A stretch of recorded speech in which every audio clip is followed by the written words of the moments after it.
ఆయన కృప లేకపోతే, ఆయన కనుదృష్టి మన మీద లేకపోతే ఒక్క నిమిషము కూడా మనము బ్రతకలేం. ఈ రోజున మనం సజీవంగా ఉన్నాం, ఆయన సన్నిధిలో మనం ఇలా కూర్చున్నామంటే ఇది కేవలం దేవుని కృప. భయంకరమైనటువంటి సంఘటనలు మనం వింటూ ఉన్నాం, భయంకరమైనటువంటి యాక్సిడెంట్స్ జరుగుతూ ఉన్నాయి. ఎంతోమంది హఠాత్తుగా ప్రాణాలను కోల్పోతున్నటువంటి భయంకరమైనటువంటి దుర్దినాలలో మనం ఉన్నాం. ఇటువంటి పరిస్థితుల్లో మనం సజీవంగా ఉన్నామంటే ఏంటది? ఆయన కృపే. కనుక ఆయన మన ఎడలో చూపించుచున్న కృపకి మనం ఏమిచ్చినా రుణం తీర్చలేము, కానీ నిండు మనసుతో ఆయనకు కృతజ్ఞతాస్తుతులు చెల్లిస్తే చాలు, ఆయన సంతోషించేస్తాడు. అంతకంటే ఎక్కువగా మన దగ్గర నుంచి ఏమీ కోరుకోవట్లేదు ఆయన. హల్లెలూయా, హల్లెలూయా. మరి మరొక్కసారి మీ అందరికీ నా ప్రేమపూర్వకమైనటువంటి వందనాలు తెలియజేస్తున్నాను. చాలా సంతోషం, చక్కగా ఆసక్తిగా మీరందరూ కూడా మరి రావడం నాకు సంతోషాన్ని ఇస్తూ ఉంది. ఇదే ఆసక్తిని మీరు కడ వరకు తుదముట్టించాలని నేను కోరుకుంటున్నాను. ఆమేన్, హల్లెలూయా. దేవునికి మహిమ కలుగునుగాక. సరే, కొద్ది సమయము దేవుని యొక్క వాక్యాన్ని కూడా మనం నేర్చుకుందాము.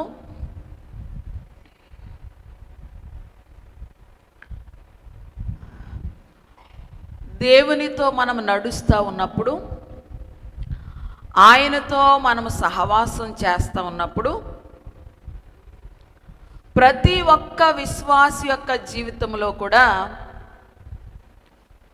దేవునితో ఏదో ఒక అనుభవము ఉంటుంది. ఖచ్చితంగా ఏదో ఒక అనుభవము ఉంటుంది.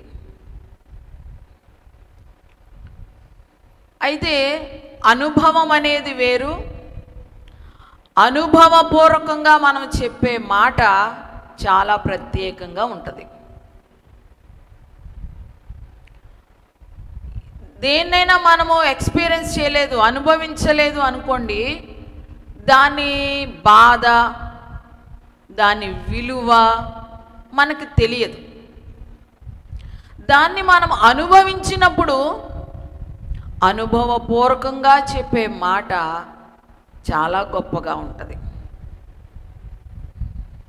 ఇప్పుడు చూడండి, ఎవరికైనా కడుపులో నొప్పి వస్తుందనుకో,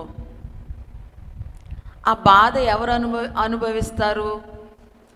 ఎవరికైతే నొప్పి వస్తుందో వాళ్ళు అనుభవిస్తారు ఆ బాధ. మనకు తెలియదు ఆ బాధ, మనం చాలా లైట్గా తీసుకుంటాం. ఎందుకంటే ఆ బాధ మనం పడట్లేదు కదా. మనకు అనిపిస్తుంది, బాబోయ్ కడుపు నొప్పికే ఇంత అడావిడి చేసేయాలా అనిపిస్తుంది మనకి. కానీ వాళ్ళు ఎంత బాధపడుతున్నారో మనకి తెలియదు. అనుభవించే వాళ్ళకి అది తెలుస్తుంది. దేవునికి స్తోత్రం. ఇప్పుడు అలా అనుభవించినప్పుడు, భయంకరమైనటువంటి ఆ బాధను అనుభవిస్తూ ఉన్నప్పుడు, వారు దేవుని ద్వారా ఒక అద్భుతమైన స్వస్థతను పొందుకున్నారనుకో, వాళ్ళు దేవుని గురించి చాలా గొప్పగా చెప్పగలరు. హల్లెలూయా. దేవుడు స్వస్థపరచువాడు అని చెప్పడం కంటే ఆ స్వస్థతను మనం అనుభవించి చెప్పడము చాలా పవర్గా ఉంటుంది ఆ మాట. హల్లెలూయా. అనుభవపూర్వకంగా పలికే మాటలు చాలా శక్తివంతంగా ఉంటాయని మనం చెప్పొచ్చు. చూడండి, మొన్న మన సంఘ క్షేమాభివృద్ధి కూడికలకు దైవజనులు, చాలా పెద్ద వయసు కలిగినటువంటి దైవజనులు దేవదాసయ్య గారు వచ్చారు.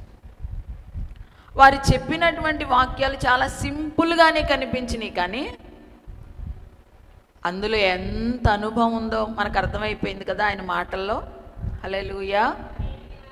సింపుల్ వాక్యాలే, కానీ అనుభవపూర్వకంగా వాటిని చెప్పినప్పుడు అవి ఎంత శక్తివంతంగా ఉన్నాయో మనము గమనించాము. ఆ మాటల యొక్క ప్రభావాన్ని మనం రిసీవ్ చేసుకున్నాం కూడా. దేవునికి స్తోత్రం. హల్లెలూయా. అనుభవము ద్వారా చెప్పే మాట చాలా శక్తివంతంగా ఉంటుంది.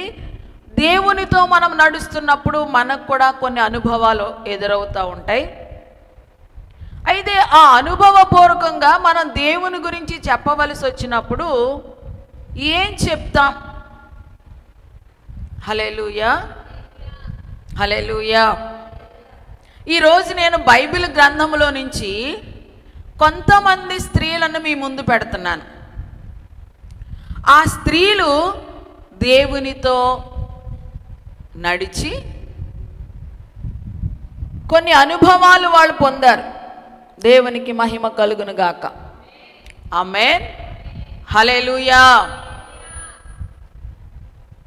ఇప్పుడు వాళ్ళ దగ్గరికి మనం వెళ్ళి,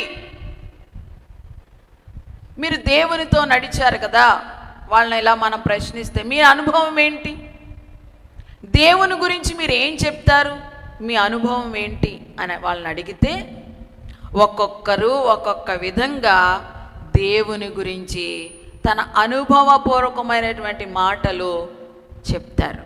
దేవునికి స్తోత్రం. మొట్టమొదటిగా మనం శారా గారిని ప్రశ్నిద్దాం. శారా, దేవునితో నువ్వు నడిచావు కదా, నీ అనుభవం ఏంటి, దేవుని కోసం నువ్వు ఏం చెప్తావు, ఒక్క మాటలో చెప్పు అని అన్నామనుకోండి, శారమ్మ గారు ఇచ్చే జవాబు ఏంటంటే, నా దేవునికి అసాధ్యమైనది ఏది లేదు. హల్లెలూయా. శారా అనుభవపూర్వకంగా దేవుని గురించి చెప్తున్నటువంటి మాట ఏంటంటే, దేవునికి అసాధ్యమైనది ఏదీ లేదు. హల్లెలూయా. దేవునికి మహిమ కలుగును గాక. అవును, శారా జీవితం మనందరికి కూడా తెలుసు. చాలా వృద్ధాప్యంలోనికి వచ్చేసింది, అయినా ఆమెకి సంతానము కలగలేదు. అబ్రహాము గారు ఇంచుమించు మరి 99వ సంవత్సరంలోకి వచ్చినప్పుడు దేవుడు మరలా అతనికి ప్రత్యక్షమై చెప్తా ఉంటారు, అబ్రహాము, నేను మరుసటి ఏట నీ ఇంటికి వచ్చేసరికి శారా ఒడిలో ఒక కుమారుడు ఉంటాడు అని చెప్తా ఉంటుంటే, శారా గుడారంలో ఉండి ఆ మాటలన్నీ వింటా ఉందంట. అప్పుడు తన మనస్సులో నవ్వుకుంటుందంట శారా, నా భర్త ముసలివాడైపోయి ఉండగా, నాకు స్త్రీ ధర్మం నిలిచిపోయి ఉండగా, నేను మరలా గర్భం ధరించడం ఏంటి, లేక పిల్లల్ని కనడం ఏంటి అని తనలో తానే నవ్వుకుంటున్నప్పుడు దేవుడు గమనించి అడుగుతాను, శారా ఎందుకు నవ్వుతున్నావు అంటే, నేను నవ్వలేదు అన్నది. అయినా సరే దేవుడు అంటారు, దేవునికి అసాధ్యమైనది ఏదైనా ఉన్నదా? హల్లెలూయా, హల్లెలూయా. ఆ మాటలు ఒక్కసారి మనం చదువుదామా? ఆదికాండము 18వ అధ్యాయము 10 నుంచి 14 వచనాల వరకు ఒక్కసారి మనం చదువుదాం. ఆదికాండము 18వ అధ్యాయము 10 నుంచి 14 వచనాలు. అందుకు ఆయన, మీదడికి ఈ కాలమున నీ యొద్దకు నిశ్చయముగా అప్పుడు నీ భార్య అయిన శారాకు ఒక కుమారుడు కలుగునని చెప్పాను. శారా ఆయన వెనుక నుండిన గుడారపు ద్వారమందు వినుచుండెను. అబ్రహామును శారాయును బహుకాలము గడిచిన వృద్ధులై ఉండిరి. స్త్రీ ధర్మము శారాకు నిలిచిపోయెను గనుక, శారా, నేను బలము ఉడిగిన దాననైన తరువాత నాకు సుఖము కలుగునా, నా యజమానుడును వృద్ధుడై ఉన్నాడు కదా అని తనలో నవ్వుకొనెను. అంతటా యెహోవా అబ్రహాముతో, వృద్ధురాలనైన నేను నిశ్చయముగా ప్రసవించదనా అని శారా నవ్వనేలా? యెహోవాకు అసాధ్యమైనది ఏదైనా ఉన్నదా? దేవునికి స్తోత్రం, హల్లెలూయా. శారా అసలే ఆ పరిస్థితుల్లో ఎలా ఉంది అనంటే, తన భర్త చూస్తేనేమో వృద్ధుడైపోయాడు. శారా జీవితంలోనికి వస్తేనేమో స్త్రీ ధర్మం నిలిచిపోయింది. ఏం నిలిచిపోయిందంట? స్త్రీ ధర్మం నిలిచిపోయిందని చెప్తుంది. ఆ తర్వాత నేను బలము ఉడిగిన దానను అని కూడా చెప్తా ఉంది. ఇక్కడ సైన్స్ ప్రకారంగా గర్భము ధరించాలి అనంటే ఖచ్చితంగా స్త్రీ ధర్మము కరెక్ట్గా ఉండాలి. ఈ రోజుల్లో చాలామంది గర్భము ధరించకపోవడానికి గల కారణం ఏంటంటే, ఆ స్త్రీ ధర్మం సరిగ్గా లేకపోవటం చేతనే. ఏదో పీసీఓడి అంటున్నారు, చిన్న చిన్న నీటి గడ్డల్లాంటివి ఆ గర్భాశయంలోనికి రావడం, దాని ద్వారా ఆ స్త్రీ ధర్మం నెల నెలా జరగవలసింది క్రమముగా జరగకపోవడం, దానివలన పిల్లలు పుట్టడం ఆలస్యం అవ్వడం, ఇవన్నీ మనకు తెలిసినవే. అంటే దాన్ని బట్టి మనం చూస్తే పిల్లలు పుట్టాలి అనంటే స్త్రీ ధర్మం ఖచ్చితంగా క్రమముగా జరగాలి. దేవునికి స్తోత్రం, హల్లెలూయా. అయితే శారా జీవితంలో మనం పరిశీలన చేస్తే అప్పటికే ఆమెకి స్త్రీ ధర్మం నిలిచిపోయింది. అంటే నెల నెలా జరిగేటువంటి ఆ క్రమము ఆగిపోయింది. హల్లెలూయా. మామూలుగా ఇప్పుడు మన వయసు ప్రకారంగా చూస్తే అప్పట్లో వాళ్ళు ఎక్కువ సంవత్సరాలు బ్రతికేవారు కాబట్టి ఆమెకి 80 ఆ వయసులో ఉంది అప్పుడు. ఇప్పుడు 45 నుంచి 50 దాటిన తర్వాత స్త్రీ ధర్మం నిలిచిపోతుంది సాధారణంగా స్త్రీలకి. హల్లెలూయా. ఎందుకు నిలిచిపోద్ది స్త్రీ ధర్మం అనంటే, దేవుడు ఆ స్త్రీని కలుగజేసినప్పుడు మామూలుగానే ఆ గర్భాశయంలో కొన్ని ఎగ్స్ పెడతాడనమాట. హల్లెలూయా.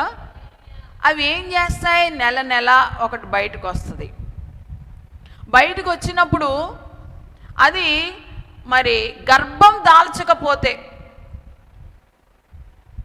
అది మెల్లిగా మళ్ళీ బయటికి విడుదలైపోద్ది. అది క్రమం. దేవునికి స్తోత్రం, హల్లెలూయా. కానీ వివాహం అయిన తర్వాత స్త్రీ పురుషులు కలిసినప్పుడు అప్పుడు ఏం జరుగుతుంది? ఆ యొక్క ఎగ్ దాంతో కలుసుకుని ఫార్మేషన్ అయ్యి పిల్లలు పుడతారు. కానీ అది ఎప్పుడైతే అది జరగదో ఏం జరుగుతుంది? పీరియడ్ వచ్చేస్తుంది. దేవునికి స్తోత్రం.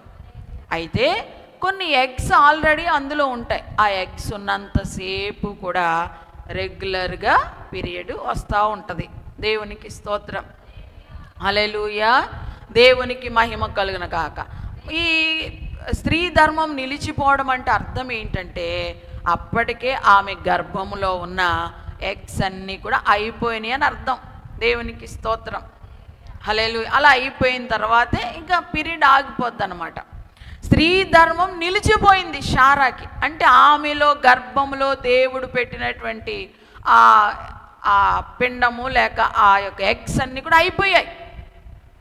ఇటువంటి పరిస్థితులలో మరలా గర్భము రావడం అనేది అసంభవం, జరిగే పని కాదసలే. దేవునికి స్తోత్రం, హల్లెలూయా. స్త్రీ ధర్మం నిలిచిపోవడం అంటే అది అప్పటి వరకు ఆమెలో ఉన్న ఎగ్స్ అన్నీ నెలకొకసారి విడుదలవుతాయి. అవి ఫలదీకరణ చెందకపోతే పీరియడ్ రూపంలో బయటకు వచ్చేస్తాయి. కానీ అవన్నీ అయిపోయినాయి అనుకోండి, ఒక వయసు వచ్చేసరికి అయిపోతాయి, అప్పుడు పీరియడ్ ఆగిపోతుంది. ఇక అటువంటి సమయంలో గర్భము పిండమే లేకపోతే ఇంకా గర్భం ఎక్కడ వస్తుంది చెప్పండి? దేవునికి స్తోత్రం, హల్లెలూయా. అటువంటి పరిస్థితుల్లో శారా ఉంది. కానీ మనందరికీ తెలుసు శారా జీవితంలో ఒక అద్భుతమైన కార్యాన్ని దేవుడు జరిగించాడు. అటువంటి పరిస్థితులలో ఆమెను జ్ఞాపకం చేసుకుని దేవుడు ఆమె గర్భాన్ని తెరిచాడు. ఒక చక్కని కుమారుణ్ణి శారాకి దేవుడు ఇచ్చాడు. దేవునికి స్తోత్రం. హెబ్రీ 11:11 కూడా ఒక్కసారి చదవండి. హెబ్రీలకు రాసిన పత్రిక 11వ అధ్యాయము 11వ వచనం. విశ్వాసమును బట్టి శారాయు వాగ్దానము చేసిన వాడు నమ్మదగిన వాడిని ఎంచుకొనేను గనుక తాను వయస్సు గతించినదైనను గర్భము ధరించుటకు శక్తి పొందింది. హల్లెలూయా. వయస్సు గతించిపోయింది, ఆమెకి బలం ఉడిగిపోయింది, స్త్రీ ధర్మం నిలిచిపోయింది. సైన్స్ ప్రకారంగా ఇక ఆమె గర్భము ధరించటం అసాధ్యం, అసంభవం, అది జరగనిది. కానీ ఏం జరిగింది? ఆమె గర్భము ధరించి ఒక కుమారునికి జన్మనిచ్చింది. అందుకని ఆమె దేవుని గురించి చెప్తుంది, నా దేవునికి అసాధ్యమైనది ఏది లేదు. దేవునికి స్తోత్రం. హల్లెలూయా. నిజమే, మనము ఆరాధించుచున్నటువంటి దేవునికి అసాధ్యమైనది ఏది కూడా లేదు. ఆయన ఏమైనా చేయగలడు. కొన్నిసార్లు మనకు అనిపిస్తూ ఉంటుంది ఇది అసాధ్యం. డాక్టర్ చెప్పవచ్చు, నీకు పిల్లలు పుట్టడం అసాధ్యం, నీకు పిల్లలు పుట్టరు అని డాక్టర్లు చెప్పవచ్చు. దేవునికి స్తోత్రం. హల్లెలూయా. నీవు అనుకుంటూ ఉండవచ్చు ఒకవేళ, నా భర్త మారడం అసాధ్యం అని నువ్వు అనుకోవచ్చు ఒకవేళ.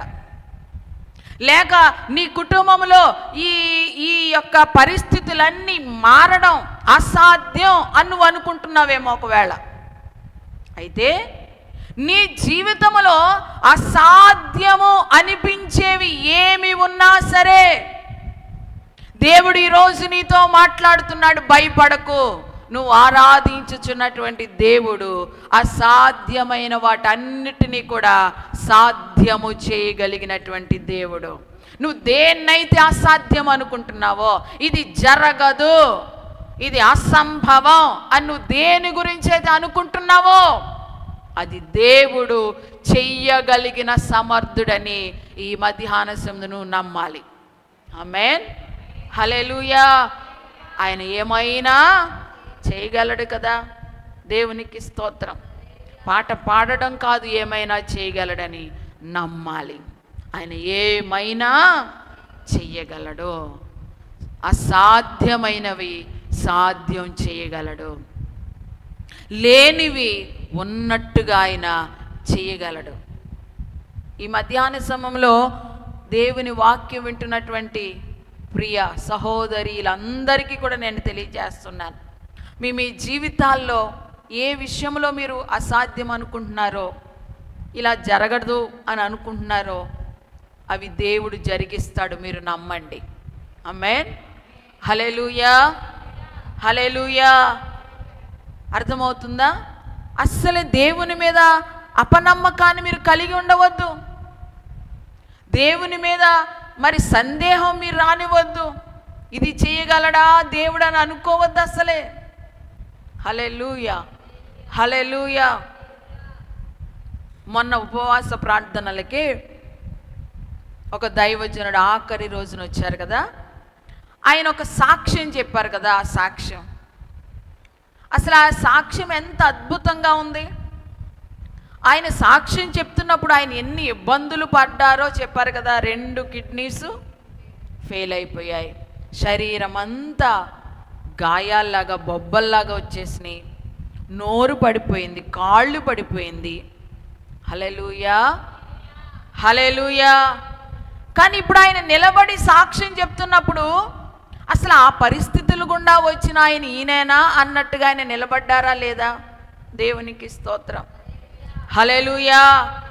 అప్పుడు ఆయన చూసిన వారందరూ బహుశా అనుకుని ఉండొచ్చు, ఈయన బాగుపడడం ఇంకా అసాధ్యం, ఈయన బ్రతకడం ఇంకా అసాధ్యం అని అనుకుండొచ్చు.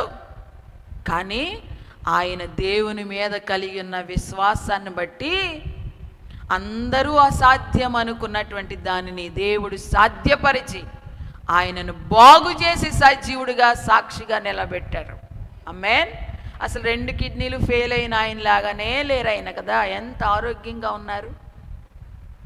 అవసరమైతే కిడ్నీలు కూడా మార్చేస్తాడు దేవుడు, గుండెలను మార్చేస్తాడు దేవుడు. హల్లెలూయా. ఏమైనా చేయగలడు దేవుడు. దేవునికి అసాధ్యమైనది ఏది లేదు. శారా, నువ్వేం చెప్తావు నీ దేవుని గురించి అనంటే, నా దేవునికి అసాధ్యమైనది ఏది లేదని నేను చెప్తానంటది శారా. దేవునికి స్తోత్రం. తన అనుభవపూర్వకంగా పలికినటువంటి మాట అది. తను అనుభవించింది నిజంగానే. గర్భఫల విషయంలో అసాధ్యమనే దానిని దేవుడు సాధ్యం చేసి తననొక చక్కని సంతోషకరమైన జీవితంలో నిలబెట్టాడు. కాబట్టి దేవునికి ఒక మంచి సాక్ష్యం చెప్తుంది. దేవునికి స్తోత్రం. శారా ద్వారా మనం నేర్చుకుంటున్నాం, నిజమే, మన దేవునికి అసాధ్యమనేది ఏది లేదు. రెండవ స్త్రీలోకి మనం వెళదాం. రెండవ స్త్రీ ఎవరు అనంటే హాగరు.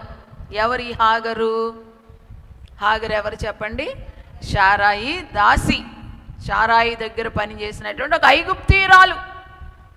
ఇప్పుడు హాగరు దగ్గరికి వెళ్ళి, హాగరు, దేవునితో నీకున్న అనుభవం ఏంటి, దేవుని గురించి నువ్వేం చెప్తావు అని హాగర్ని అడిగితే హాగర్ అంటా ఉంటుంది, నా దేవుడు చూచుచున్న దేవుడు అని చెప్తుంది. దేవునికి స్తోత్రం, హల్లెలూయా. హాగరు దేవుని గురించి చెప్తున్న విషయం ఏంటి? నా దేవుడు చూచుచున్న దేవుడు. ఒక పేరు కూడా పెట్టేసింది కదా, చూచుచున్న దేవుడవు నీవేనయ్యా అని. దేవునికే పేరు పెట్టింది హాగరు. ఎవరికి పేరు పెట్టిందండి? అసలు ఎంత గొప్ప విషయం. ఆమె ఒక ఐగుప్తీయురాలు. ఐగుప్తు దేశంలో నుంచి బానిసగా వచ్చింది వీళ్ళ దగ్గరికి. యెహోవా దేవుని గురించి తెలిసినటువంటి ఆమె కాదు, ఆమె యొక్క విగ్రహారాధికుని యొక్క కుటుంబంలో నుంచి వచ్చింది. ఐగుప్తీయులు. దేవునికి స్తోత్రం. ఐగుప్తీయులు అంటే గుర్తొచ్చింది, మొన్న ఐగుప్తు దేశం వెళ్ళాం కదా, ఈజిప్టు. అసలే భయంకరంగా ఉందన్నమాట ఆ దేశం. భయంకరమైన విగ్రహారాధన. అసలే నీట్నెస్ లేదు ఆ దేశంలో. అసలు మనం ఆ ప్రాంతాల్లో నడవడానికి కొంచెం చిరాగ్గా అనిపించింది అనమాట. అంత భయంకరంగా ఉంది. ఎక్కడ చూసినా ఫరో విగ్రహాలే. హల్లెలూయా. ఏ షాప్లో చూసినా ఫరో విగ్రహాలే. దేవునికి స్తోత్రం, హల్లెలూయా. ఒక ఆత్మ సంబంధమైన చీకటి ఆ ప్రాంతాన్ని ఆవరించినట్లుగా కనిపించింది. ఆత్మ సంబంధమైన చీకటి. అక్కడ వెలుగు లేదు, దేవుని వెలుగు లేదు. భయంకరంగా అనిపించింది. దేవునికి స్తోత్రం, హల్లెలూయా. ఇశ్రాయేలు దేశంలో ఉన్నప్పుడు ఎంత సంతోషంగా ఉన్నామో, మరి ఎంత చక్కగా ఆహ్లాదకరమైనటువంటి పరిస్థితిని మేము అనుభవించామో, ఆ తర్వాత ఐగుప్తు దేశంలోనికి వెళితే అంత భయంకరంగా ఉందన్నమాట. ఎప్పుడు వచ్చేస్తామరా బాబు అక్కడి నుంచి అన్నట్టుగా. దేవునికి స్తోత్రం, హల్లెలూయా. చీకటి అంటే ఆత్మ సంబంధమైన చీకటి ఆ ప్రాంతాన్ని ఆవరించి ఉంది. విగ్రహారాధన. సాతానుడు అక్కడ ఏలుబడి చేస్తూ ఉన్నాడు. భయంకరమైన విగ్రహారాధన అక్కడ. దేవునికి మహిమ కలుగును గాక. ఆమేన్, హల్లెలూయా, హల్లెలూయా. కొన్ని చూడడానికి కూడా శుభ్రంగా ఏమీ లేదు అసలు ఆ దేశం కూడా, ఐగుప్తు దేశం. దేవునికి మహిమ కలుగును. అటువంటి భయంకరమైన ప్రదేశంలో నుంచి వచ్చింది హాగరు. యజమానుల దగ్గరకు వచ్చిన తర్వాత, అబ్రహాము శారాయిల దగ్గరకు వచ్చిన తర్వాత దేవుని తెలుసుకుంది. యెహోవా దేవుని ఎరిగింది. యెహోవా దేవుని తెలుసుకుని ఆమె దేవునికే ఒక పేరు పెట్టింది. ఆ పేరు ఏంటంటే చూచుచున్న దేవుడు. మనకు తెలుసు, అబ్రహాము హాగరుతో పోయినప్పుడు ఆమె వెంటనే గర్భం ధరించింది. శారాకి పిల్లలు లేరు ఇంకా. ఎప్పుడైతే ఈమె ఒక దాసి కదా, దాసురాలు కదా, పని మనిషి కదా, పని మనిషి అయ్యుండి గర్భం ధరించేసరికి ఈమెకి గర్వం వచ్చేసింది. యజమానురాలి మీదే పెత్తనం చేయాలని చూస్తుంది. శారానే నీచంగా చూడడం ప్రారంభించింది. అది శారాకి నచ్చక ఏం చేసిందంటే హాగర్ని శ్రమ పెట్టడం మొదలుపెట్టింది, బాధ పెట్టడం మొదలుపెట్టింది. ఎక్కువ పని చేయించడం, పని మనిషి కదా, మరి రకరకాలుగా విస్తారమైన పని చేయించి నెమ్మది లేకుండా శ్రమ పెడతా ఉంది. ఇక ఆ శ్రమను తట్టుకోలేక హాగర్ అక్కడి నుంచి ఎవరికి చెప్పా పెట్టకుండా పారిపోయింది అరణ్యంలోనికి. అవన్నీ ఎడారులు ప్రాంతాలు కదా, పారిపోయింది. దేవునికి మహిమ కలుగును గాక. ఆమేన్, హల్లెలూయా, హల్లెలూయా. అలా పారిపోయి ఎక్కడికి వెళ్తుందో తెలియదు, ఎక్కడికి వెళ్ళాలో తెలియదు, ఎవరూ లేరు ఆమెకు.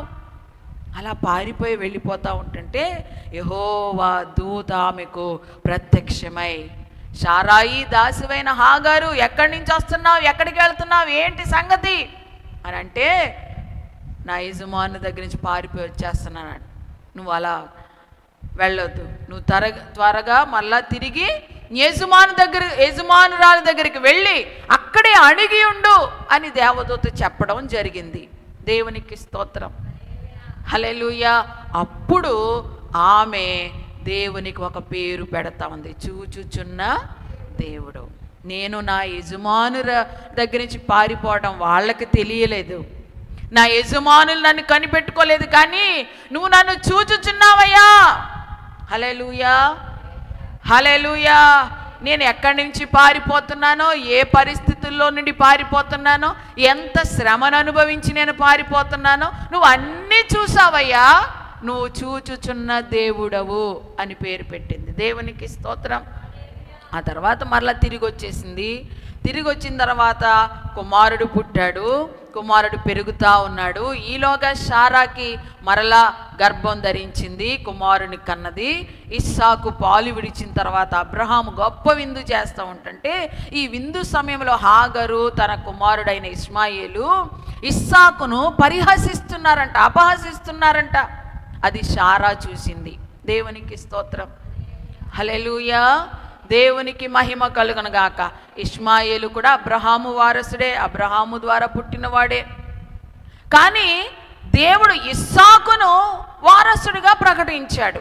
దేవునికి స్తోత్రం, హల్లెలూయా. కానీ ఇక్కడ శారాయి చూడండి, తన సొంత కొడుకుని అపహాస్యం చేస్తున్నప్పుడు భరించలేకపోయింది. హల్లెలూయా.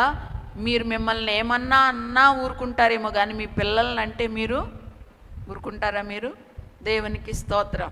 మిమ్మల్ని ఏమన్నా మీరు ఊరుకుంటారు, కానీ మీ పిల్లల జోలికి వస్తే మీరు ఊరుకోరు. దేవునికి స్తోత్రం. నేను అంతే. హల్లెలూయా. దేవునికి మహిమ కలుగును గాక. నన్ను ఏమన్నా నేను సహించగలుగుతాను, కానీ నా కుమారుని నేనేమన్నా అంటేనే తట్టుకోలేను. దేవునికి స్తోత్రం, హల్లెలూయా. తల్లిదండ్రులుగా ప్రతి ఒక్కరికి ఆ ఫీలింగ్ ఉంటుంది. నన్ను అనొచ్చు కదా, నా పిల్లల్ని ఎందుకు అంటారు. శారాయి కూడా ఇదే పరిస్థితుల్లో ఉంది. తనని ఎంతగా బాధపరిచినా ఆమె తట్టుకుంది, కానీ తన కొడుకుని పరిహాసం చేసేసరికి మాత్రం ఇక వీళ్ళ నాతో ఉండడానికి వీల్లేదు, వీళ్ళని పంపించేయండి అని చెప్పింది అబ్రహాముతోటి. ఇంకా అబ్రహాం కూడా దేవుడిని అడిగితే దేవుడు అన్నాడు, శారా చెప్పినట్లే చెయ్యంటే ఇక హాగర్ని ఇష్మాయేలుని బయటికి పంపించేశాడు. ఏమిచ్చి పంపించాడంటే కొంచెము ఆహారము, ఒక నీళ్ల తిత్తి, ఒక వాటర్ బాటిల్ ఇచ్చి పంపించేశాడు. దేవునికి స్తోత్రం. అబ్రహాముకి ఎంత ఆస్తి ఉంది చెప్పండి, విస్తారమైన ఆస్తి. కానీ ఆస్తిలో చిల్లి గవ్వ కూడా ఇవ్వలేదు. ఒక నీళ్ల బుడ్డి, కొంచెం ఆహారం ఇచ్చి పంపించేశాడు. హల్లెలూయా. ఆ వాటర్ బాటిల్ ఎంతసేపు ఉంటుంది? అదేమో భయంకరమైన ఎడారి ప్రాంతం కదా. హల్లెలూయా. దేవునికి మహిమ కొద్దిసేపటికి అయిపోయింది. పిల్లవాడు నీళ్ళు లేక ఆకలితో దాహముతో చచ్చిపోవడానికి సిద్ధపడి ఏడుస్తూ ఉన్నాడంట. ఆ ఏడుపును చూడలేక హాగరు ఇంకో పక్కకి వెళ్ళి ఏడుస్తూ ఉందంట, ఆ పిల్లవాని చావు నేను చూడలేనని చెప్పి. ఇటువంటి పరిస్థితిలో దేవదూత మరలా ప్రత్యక్షమయ్యింది. హల్లెలూయా, హల్లెలూయా. హాగరు ఎందుకు ఏడుస్తున్నావు? ఇదిగో ఆ పిల్లవాని ఏడుపు నేను విన్నాను, నీ ప్రార్థన నేను విన్నాను అని అనగానే ఆమె కన్నులు తెరవబడ్డాయంట. వెంటనే అక్కడ నీళ్ళ ఓట కనబడ్డదంట.